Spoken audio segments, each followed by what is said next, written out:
Sono ancora nel cuore di tutti le immagini, i volti, le fanfare degli alpini nella gloriosa Dunata Nazionale di Vicenza che ha rinsaldato l'affetto fra il Veneto e le Penne Nere in un raduno da record.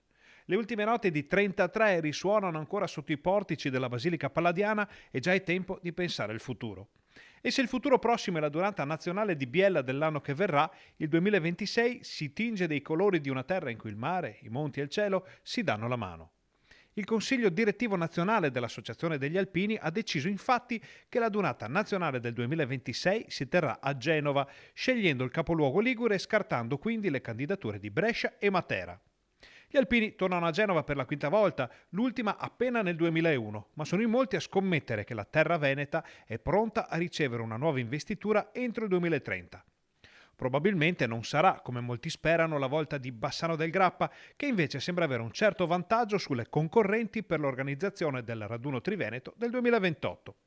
In ogni caso ci vorrà qualche anno, ora è tempo di preparare tende, brande, tutto quello che può servire per andare a Biella fra pochi mesi, dal 9 all'11 di maggio.